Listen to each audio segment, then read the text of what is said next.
నమస్తే, welcome to G R news. Shivani Nagaram పెద్దగా పరిచయం అవసరం లేని పేరు. శివాని నాగారం కన్నా కాత్యాయని అంటే ఇంకా బాగా గుర్తుపడతారు. ఎందుకంటే 'లిటిల్ హార్ట్స్' మూవీలో కాత్యాయని భోంచేసావా అనే ఒక చిన్న పాటతో అసలు ఫుల్ వైరల్ అయిందని చెప్పొచ్చు. చాలామంది రీల్స్ కూడా చేశారు.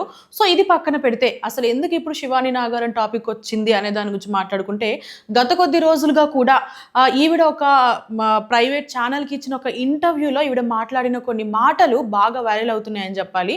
సో ఈవిడ ఇంటర్వ్యూలో షేర్ చేసుకున్నవి తన లైఫ్ గురించి కానివ్వండి, లేదంటే తన కెరియర్ గురించి కానివ్వండి, తన ఏదైతే ఈ సినీ ఫీల్డ్‌లో తను ఫేస్ చేసిన ప్రాబ్లమ్స్ గురించి కానివ్వండి, తన ఎడ్యుకేషనల్ క్వాలిఫికేషన్ గురించి కానివ్వండి, ఇట్లా చాలా విషయాలు ఆ ఇంటర్వ్యూలో అయితే తను షేర్ చేసుకోవడం జరిగింది.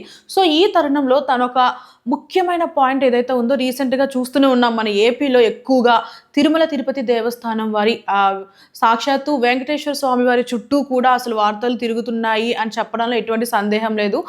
అప్పట్లో తిరుమల తిరుపతి లడ్డూ వివాదం కానివ్వండి, ఇప్పుడు మన కాత్యాయని గారు ఏదైతే మాట్లాడిన కొన్ని మాటలు టీటీడీని అలాగే టీటీడీ భక్తుల్ని కూడా బాగా హర్ట్ చేశాయి అని కూడా చెప్పొచ్చు.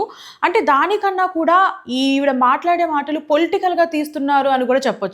ఎందుకనంటే ఈవిడ ఇంటర్వ్యూలో చెప్పినది ఏంటి అనంటే, ఆవిడ శ్రీవారి దర్శనానికి వెళ్ళేటప్పుడు సుమారు ఒక 15 నిమిషాల పాటు ఆవిడ దర్శనం చేసుకోగలిగింది అని అంటూ కూడా కొన్ని వ్యాఖ్యలు చేసింది. సో దీనికి చాలామంది యూట్యూబ్ ఛానల్స్ వాళ్ళు కానివ్వండి, లేదు అంటే రివ్యూలు ఇచ్చేవాళ్ళు కానివ్వండి, ముఖ్యంగా పొలిటికల్‌గా కూడాను వాళ్ళు ఏం మాట్లాడుతున్నారంటే, అంటే ఇప్పుడు నార్మల్ పీపుల్‌కి ఒకలాగా ట్రీట్ చేస్తున్నారు, సెలబ్రిటీస్ అయితే ఒకలాగా ట్రీట్ చేస్తారా? నార్మల్ పీపుల్‌కి సుమారు ఒక 30 సెకండ్లు, లేదు అని అంటే ఒక 10 సెకండ్లు, అంటే ఇంత జస్ట్ సెకండ్స్‌లోనే ఉంటుందన్నమాట శ్రీవారి దర్శనం చేసుకునేంత టైము. కాకపోతే ఈవిడ 15 నిమిషాల పాటు నేను దర్శనం చేసుకున్నాను అని చెప్పింది కదా!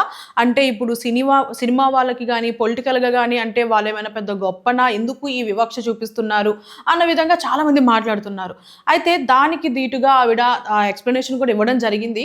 సో ఆవిడ చెప్తూ ఏం మాట్లాడిందంటే, యెస్, నేను చెప్పాను 15 నిమిషాల పాటు దర్శనం చేసుకున్నా అని. కాకపోతే నేనెళ్ళింది శ్రీవాణి దర్శనంకి వెళ్ళా అనమాట. అంటే ఇప్పుడు మనం వింటుంటాం కదా, సర్వమంగళ దర్శనం అని, లేదు అంటే శ్రీవాణి దర్శనం అని. సో ఇట్లాంటి వాటిల్లో ఒకటి 300 రూపీస్ కాస్ట్ ఉంటుంది. ఇంకొకటి ఈవిడ ఏదైతే శ్రీవాణి దర్శనానికి వెళ్ళా అని చెప్పిందో, సో ఆవిడ రిసిప్ట్ కూడా చూపిస్తుంది. 500 రూపీస్ అయింది. లైక్ అదొక వీఐపీ లాగా అనుకోండి. సో అందరూ వెళ్ళొచ్చు ఆ దర్శనానికి. సో ఎక్కడైతే మనం శ్రీవారు కనిపిస్తారో కొంత దూరం నుంచి కూడా సాక్షాత్ ఆ వెంకటేశ్వర స్వామి వారు కనిపిస్తుంటారు, గర్భగుడిలో ఉన్న స్వామివారు.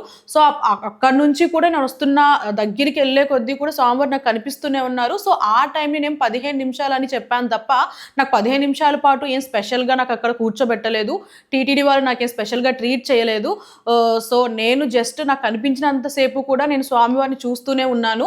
సో ఆ అదృష్టం నాకు, మా అమ్మగారికి ఇద్దరికీ వచ్చింది అని నేను ఆ ఎక్సైట్‌మెంట్‌లో చెప్పాను తప్ప, ఇందులో నాకేం వాళ్ళు స్పెషల్‌గా ట్రీట్ చేయలేదని ఆవిడ చెప్పుకోవడం, అంటే ఎక్స్‌ప్లనేషన్ కూడా ఇస్తూ ఇన్‌స్టాగ్రామ్‌లో ఒక పోస్ట్ పెట్టింది. సో ఇది పక్కన పెడితే ఆవిడ ఇంటర్వ్యూలో ఇంకొక పాయింట్ మెన్షన్ చేసింది. ఏంటి అంటే, నేను దర్శనం చేస్తున్న టైంలో కొంతమంది భక్తులు వచ్చేసి కాత్యాయని భోంచేసావా అని అంటూ కూడా అరవడం జరిగింది అని అంటూ కూడా, అంటే భక్తులు కూడా ఏ విధంగా తయారవుతున్నారంటే, ఇప్పుడు శ్రీవారి దర్శనానికి వెళ్ళేటప్పుడు ఆ స్వామివారి దర్శనానికి ఒక్క మన తెలుగు రాష్ట్రాల వాళ్ళే కాదు కదా, లైక్ మన ఇతర రాష్ట్రాల నుంచి యావత్ మన భారతదేశం నుంచి కూడా వస్తారు. అంటే ఓన్లీ భారతదేశం కాదు, అవుట్ ఆఫ్ ది కంట్రీస్ కూడా వస్తుంటారు. ఎందుకంటే వెంకటేశ్వర స్వామిని అంత బాగా నమ్ముతారు జనాలు.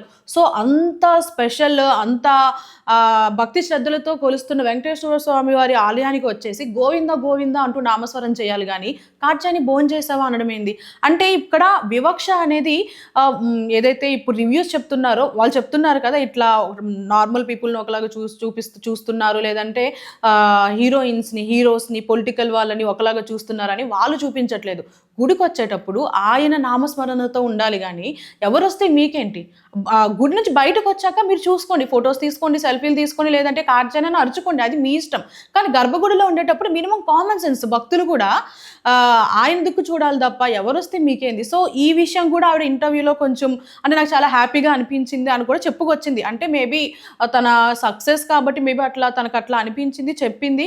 ఓకే, తనకి ఎక్సైట్‌మెంట్‌లో ఉందనుకోండి. సో భక్తులు కూడా మినిమమ్ కామన్ సెన్స్ ఉండాలండి. ఎందుకంటే వెళ్ళేటప్పుడు దేవుడి నామస్మరణతోనే ఉండాలి. సో ఇది పక్కన పెడితే అసలు ప్రపంచంలో టాపిక్కే లేదు అన్నట్టు, అసలు ప్రపంచంలో అసలు ఏ ఇష్యూలే జరగట్లేదు అన్నట్టు ఈ మీడియా వాళ్ళు కూడా ఎట్లా అంటే మీడియా వాళ్ళు కానివ్వండి, పొలిటికల్గా కూడా అంటే దీన్ని రాజకీయం చేసే విధంగా మాట్లాడుతున్నారు. టీటీడీ వాళ్ళు ఇట్లా స్పెషల్గా చేస్తున్నారు, ఇట్లా చూస్తున్నారు, అంటే ప్రభుత్వం ఏం చేస్తుంది అనే విధంగా మాట్లాడుతున్నారు. సో అసలు ఇంటర్నల్గా ఏం జరిగింది అనేది క్లియర్గా తీసుకొని ఒక ఇష్యూని మాట్లాడండి. అంతేగాని చీప్గా ఈ అంటే చిన్న చిన్న ఇష్యూలు కానివ్వండి, అంటే ఎవడో మందు తాగి మాట్లాడి ముచ్చట్లు వైరల్ చేయడం, లేదు అంటే ఏదో సరదాగా మాట్లాడుకునే మాటలు వైరల్ చేయడం, ఇది పక్కన పెట్టి మీ ఊర్లో ఏం జరుగుతుంది, మీ రాష్ట్రంలో ఏం జరుగుతుంది, అసలు దేశంలో ఏం జరుగుతుంది, అసలు ప్రపంచంలో ఏం జరుగుతుంది, ఏం ఇష్యూలు నడుస్తున్నాయి అవి పట్టించుకోకుండా, మినిమం కామన్ సెన్స్ కూడా లేకుండా ఇలాంటి ఇష్యూలు తీసుకొచ్చి రాజకీయం చేయడం, అంటే ప్రజలు కూడా అంత ఖాళీగా ఉన్నారో చూడండి. ఈ వీడియోస్ చూస్తూ వైరల్ చేస్తూ కూడా ఖాళీగా ఉన్నారు. సో ఇదంతా పక్కన పెట్టి ఇప్పటికన్నా అసలు రియల్ ఇష్యూని అయితే తెరపైకి తీసుకొచ్చే ప్రయత్నం చేయండి. మీడియా వాళ్ళు కానివ్వండి, ఇంకెవరైనా కానివ్వండి, కంటెంట్ క్రియేటర్స్ కానివ్వండి. సో ఇది మొత్తానికైతే శివాని నాగారం గారు ఆవిడ ఏదైతే చేశారో సో దానికి ఎక్స్ప్లెనేషన్ ఇచ్చారు. సో ఆవిడ కూడా తప్పు ఉంది. ఎందుకు అని అంటే నేను హ్యాపీగా ఫీల్ అయినని చెప్పడం కూడా తప్పే. సో ఆవిడ తప్పుని ఆవిడ ఒప్పుకుంది కాబట్టి ఇక్కడితో ఈ టాపిక్ ఏదైతే ఉందో క్లోజ్ చేసేసి మన ఫ్యూచర్ మీద, మన భవిష్యత్తు మీద, మన దేశం మీద, మన ప్రాబ్లమ్స్ మీద కొంచెం కాన్సన్ట్రేట్ చేస్తే బెటర్ అని నా ఒపీనియన్. అంతవరకు సైనింగ్ ఆఫ్ శాన్వి.